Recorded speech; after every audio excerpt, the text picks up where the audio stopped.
Now let's return to the first major shakeup in President Trump's cabinet. Kristi Noam is now out as Secretary of Homeland Security. CBS News obtained an internal message she wrote to her employees yesterday. She said in part, quote, "It has been the honor of my life to serve as the Secretary of the Department of Homeland Security and lead you." She also confirmed that her last day on the job will be at the end of this month. Let's bring in CBS News Homeland Security correspondent Nicole Skanga. Nicole, good to see you again today. What have you learned about why Trump fired Noam? Mugo, good to see you. It was the culmination of criticism stemming not just from Capitol Hill, but also around the White House and within the ranks of the Department of Homeland Security. Of course, a lot of talk this week swirling around the controversial $220 million ad campaign that Secretary Noam shot, including scenes from Mount Rushmore that were filmed during a previous government shutdown last year. But beyond that spending, which drew the ire of senators like Senator Kennedy from Louisiana, as well as some within the ranks of the Department of Homeland Security, there had been a longstanding frustration with a memo issued last June, whereby the secretary had to personally approve any spending across DHS, be it at FEMA, CISA, CBP, ICE, of expenditures over $100,000. And there had become some chatter that that was actually preventing FEMA from reimbursing states and local authorities for disaster aid reimbursements, which of course also got picked up on Capitol Hill. And there were both Democratic and Republican lawmakers that criticized the secretary about that this week.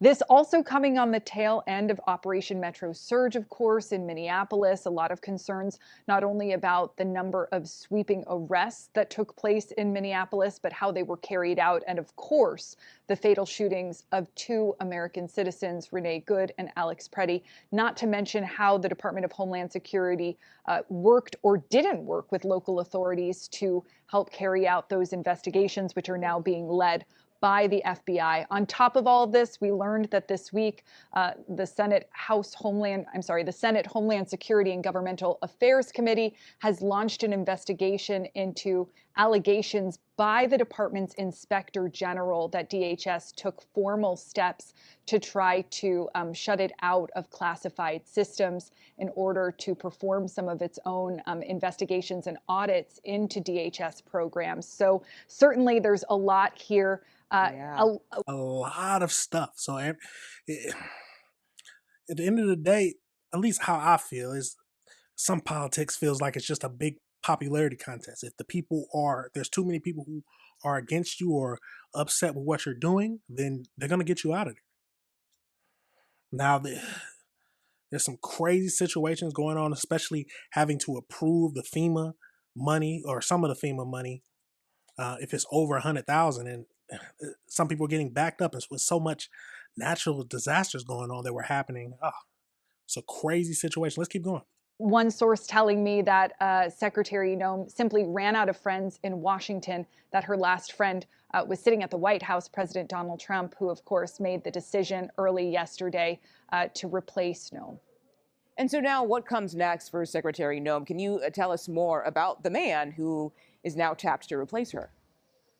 Yeah, the man tasked to replace her, Senator from Oklahoma, former member of the House for around a decade, Markwayne Mullin. Take a listen to what he had to say when he was asked about lessons learned during Secretary Noam's tenure at the Department of Homeland Security. Is there always lessons that can be learned? Listen, my wife and I, over the years, we have been fortunate enough to purchase companies and grow our companies, and every day there's something you can do better. And so I think there's an opportunity to build off successes, and there's also opportunities to build off things that maybe didn't go quite as planned. And Markwayne Mullin has developed a reputation of being a loyalist to this president, of being an immigration hardliner, not dissimilar to his predecessor here. So for those who think the Department of Homeland Security will take a step back from its aggressive immigration operations nationwide, I think it's too soon to say. It will be interesting to see how he engages with some of the components, some of the current DHS leadership there, but certainly, at least within the ranks of the Department Department of Homeland Security at the White House and on the Hill. A lot of folks optimistic, as they often are, about nominees, and believe that he will be confirmed by the end of this month, March, which, as you mentioned earlier, Mugo, Secretary Noam said yesterday in a message to internal staff that her last day will be March 31st. All of this, of course, coming amid the partial government shutdown.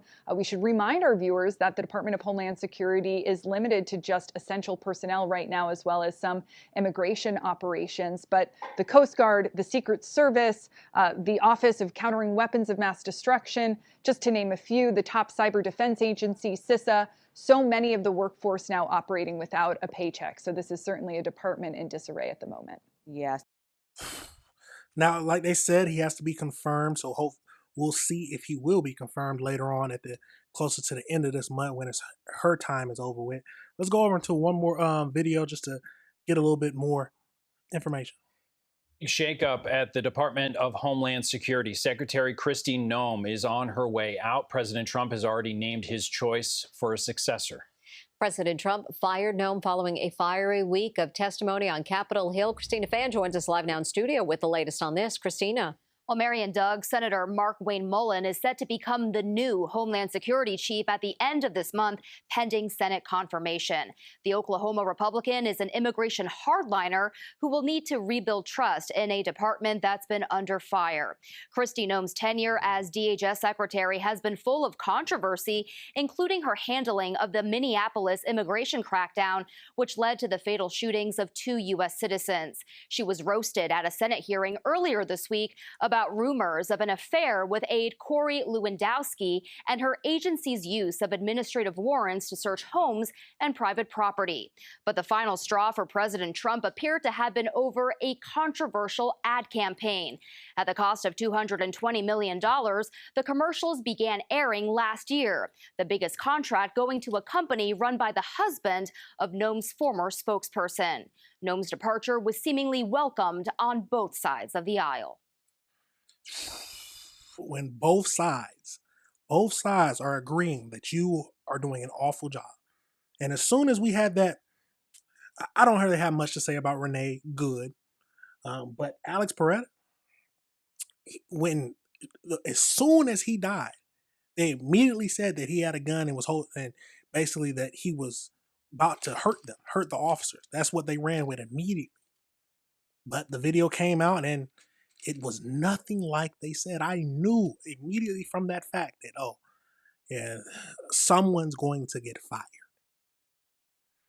And we had the one who was leading the ICE operation in Minneapolis got relieved and had to have Tom Homan come in. But the higher ups, they're going to have to hold her accountable. Let's keep going, though. Very strongly that she's out of her depth. I just think she may have been a successful governor. It's just her experience doesn't scale, nor does her judgment. She should be held to account for the corruption that she has shown.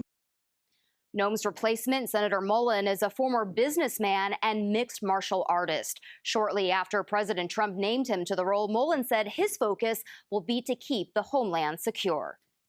It came at not a complete surprise, but it came at a little bit of surprise for us. And so the president and I, as you guys know, we're great friends, and we get along great. I look forward to working with him and his cabinet. Of course, we still got to go through this little thing called confirmation. Noam will get a soft landing. The president has appointed her special envoy for the Shield of the Americas, a job that never existed before. Noam thanked President Trump for the new role and said she will be, quote, working alongside Secretary Rubio and Secretary Hegseth to dismantle cartels that have poured drugs into our country, killing our children and grandchildren. Her last day on the job will be March 31st. Well, I mean, she's of course she found another job. We're not surprised about that. But what are your thoughts, y'all? Are y'all happy with this whole, with her being fired? Are y'all disappointed? Do you think that the new secretary of the DHS will do anything different than what she did? Most likely not, because he is like they said, he is a hardliner on immigration.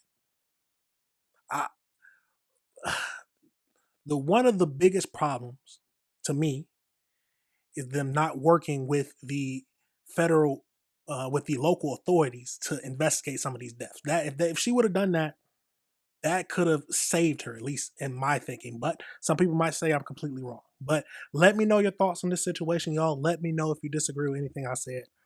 She is out of here. She's gone. At the end of the month, and we'll see what happens from there.